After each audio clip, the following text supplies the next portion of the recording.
Hello everyone and welcome back to our series. If you missed the previous video, be sure to catch up by checking out the link in the description below. Now let's get back to where we left off. After the Meccans failed in their invasion, Oduduwa and his sons harbored a deep hatred for the Muslims as expected, and they were determined to seek revenge.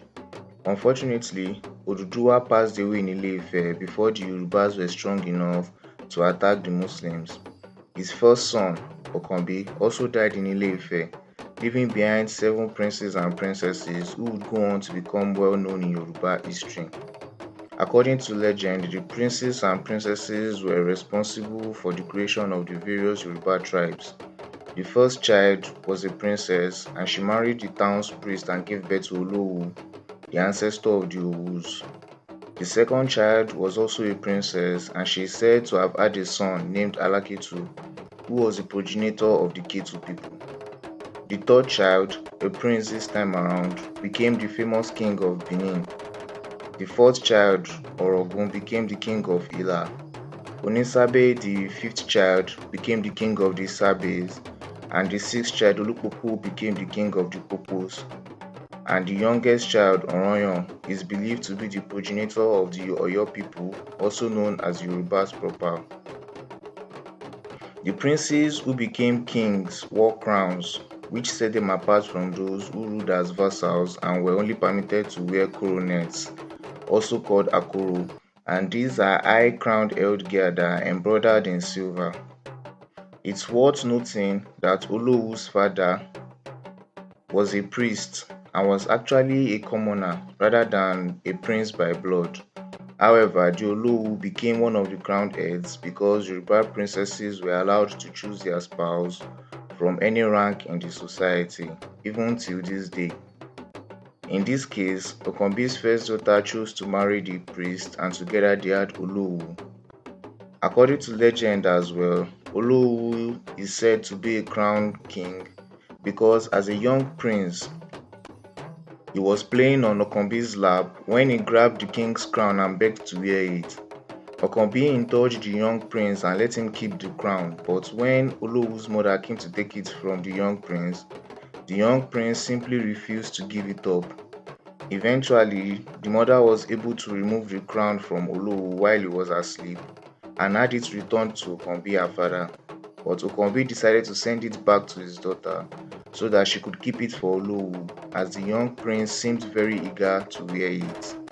This incident is why Olowu has the right to wear a crown just like his uncles, and this right was later granted to Alaketu as well. Of Oduduwa's grandchildren, Oronyan eventually became the wealthiest and most renowned.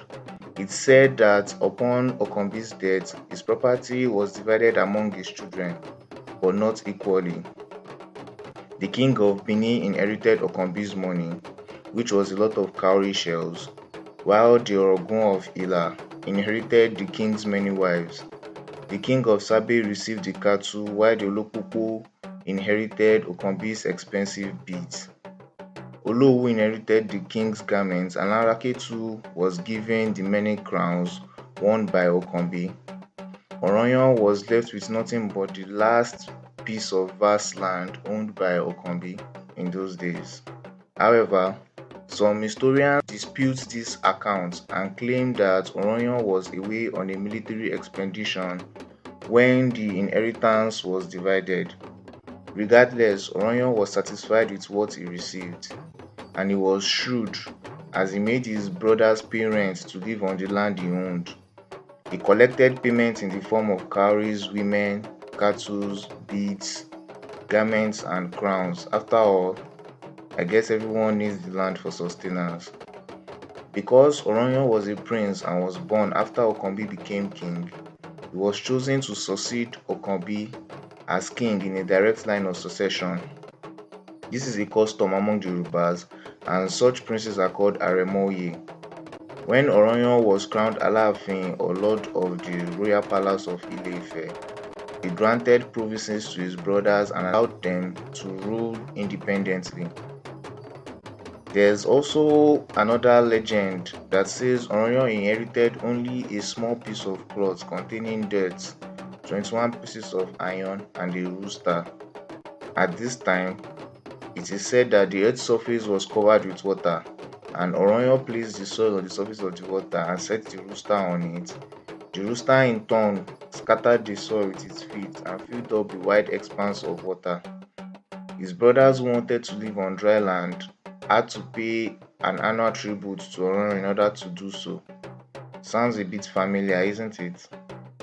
Well, it's worth noting that both accounts refer to the land as belonging to Oroyan, which is why they say that Alaafin lo nile. This translates to the Alaafin is the lord of the land, and the pieces of iron probably represent underground minerals and treasures, and the rooster represents the ability to sustain oneself on the land. However, we can all agree that the first account seems more likely than the second, which is just a distorted version of the creation story. The general consensus is that Oroyan was successful due to his virtue and bravery, and he ruled from Ile-Ife, which was then the capital of the Yoruba state. So back to our tree, it's worth noting that the Alake of Egbaland and the Owa of Ilesha are said to be closely related to the Alaafin. The Alake is said to have the same mother as one of the earliest Alaafins, and the Owa is claimed to be one of the younger brothers, although their pedigrees cannot be traced.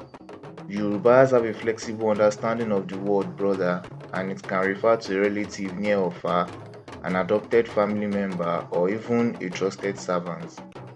The Owa's relationship to the Alaafin was recognized by the Owa paying a yearly tribute of cowries, mats, and forest products, and in return the Alaafin would send him gifts of robes, vests, and other valuable packages. It's likely that the Alaafin, the Alake, and the Owa are truly descendants of Oroyan, because till this day, neither the Alake nor the Owa are considered properly installed until the Sword of State, which was brought from Ile-Ife, Oroyan's resting place, is placed in their hands. And just a quick note before we end this episode, Oroyan happens to actually be a nickname for the prince. His real name was Odede, and he was a man of great physical strength, a skilled hunter, and eventually became known as a powerful conqueror. That's all for now, guys. In the next episode, we go on a conquest, and it promises to be just as interesting and informative. So don't forget to leave your comments, like, share, and subscribe. Be proud of who you are.